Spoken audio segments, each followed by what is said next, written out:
Bapak Ibu, saudara-saudari, adik-adik, anak-anak, sahabat kenalan yang saya kasihi, mari kita renungkan bacaan Injil pada hari ini, Rabu 4 Agustus 2021. Hari ini juga adalah peringatan Santo Yohanes Maria Vianney, imam yang sederhana, yang taat. Bacaan Injil pada hari ini diambil dari Matius bab 15 ayat 21 sampai dengan 28. Apa yang bisa kita renungkan dari dalam bacaan Injil hari ini?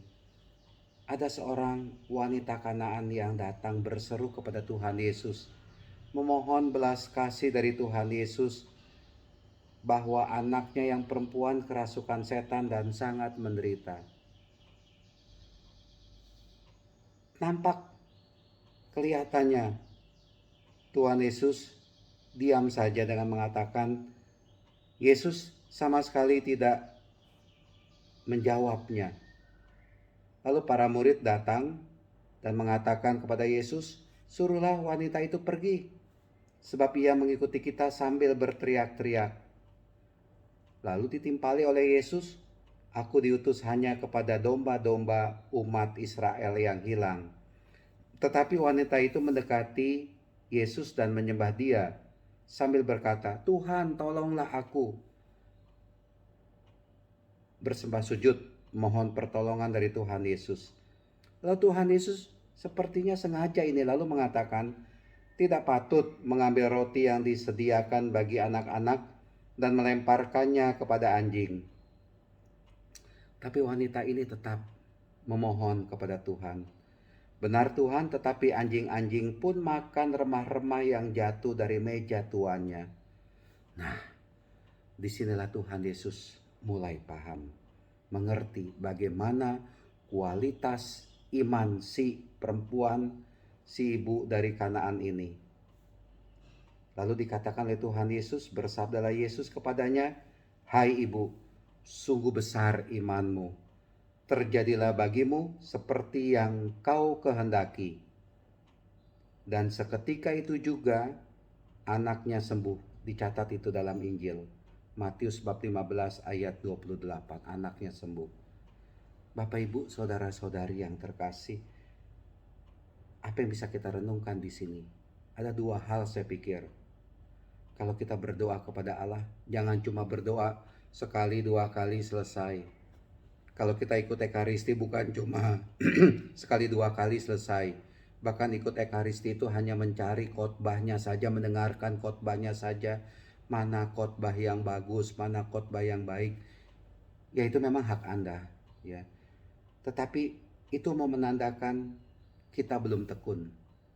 Bukan orang yang tekun. Hanya mau mencari enaknya saja. Ya, tidak mau mendengarkan sabda Tuhan dari awal sampai akhir. Ekaristi itu berarti kita sungguh-sungguh mendengarkan sabda Allah, sabda Tuhan, bukan hanya sekedar bacaannya, Injilnya, khotbahnya, tapi menurut saya semuanya itu, ya, kita kurang tekun. Banyak hal-hal yang bisa kita katakan atau menunjukkan bahwa kita ini kurang tekun dengan Tuhan. Kurang tekun, mudah putus asa. Ya, itu yang pertama. Yang kedua, yang ada pada diri si ibu dari Kanaan ini, yang anaknya kerasukan setan, dia punya sikap rendah hati. Rendah hati. Bayangkan itu, istilah kata. Ini sepertinya Tuhan Yesus juga mau mengetes itu iman dia. Dicuekin. Tapi Yesus sama sekali tidak menjawab. Tanda kutip, Yesus mungkin, untuk apa saya jawab? Dan Tuhan Yesus mungkin punya pikiran, saya pengen tahu sampai seberapa kuat iman ibu itu.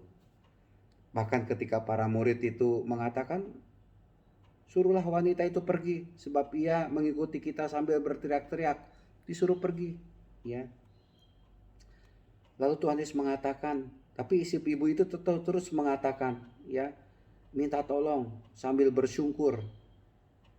Lalu Tuhan Yesus mengatakan, aku diutus hanya kepada domba-domba orang Israel yang hilang.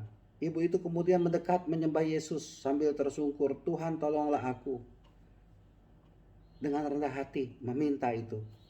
Lalu Tuhan Yesus mengeluarkan kalimat sebagai ujian iman bagi ibu itu, mengatakan demikian, "Tidak pantas mengambil roti yang disediakan bagi anak-anak itu dan melemparkannya kepada anjing." Ibu itu tidak tersinggung, tapi dia mau mengatakan, "Benar Tuhan, tetapi anjing-anjing pun makan remah-remah yang jatuh dari meja tuannya." Sikap rendah hati. Bapak Ibu, saudara-saudari terkasih, mari kita berdoa kepada Tuhan. Pertama, dengan tekun. Tekun memohon kepada Tuhan. Berdoa, menjalin relasi. Tekun menjalin relasi dengan Tuhan. Dan kedua, kalau kita berdoa kepada Tuhan, jangan sombong. Tapi berdoalah dengan segenap kerendahan hati kita. Jangan kita memegahkan diri di hadapan Tuhan. Juga kepada sesama, jangan kita memegahkan diri. Sikap rendah hati itulah yang sungguh berkenan kepada Tuhan. Bapak Ibu, saudara-saudara terkasih, mari dalam kehidupan kita ini sehari-hari kita tetap tekun kepada Tuhan, tetap berharap kepada Tuhan, tekun berdoa, tekun menjalin relasi yang akrab dengan Tuhan, dan rendah hati kepada Tuhan dan juga sesama. Disitulah Tuhan berkenan kepada kita. Amin.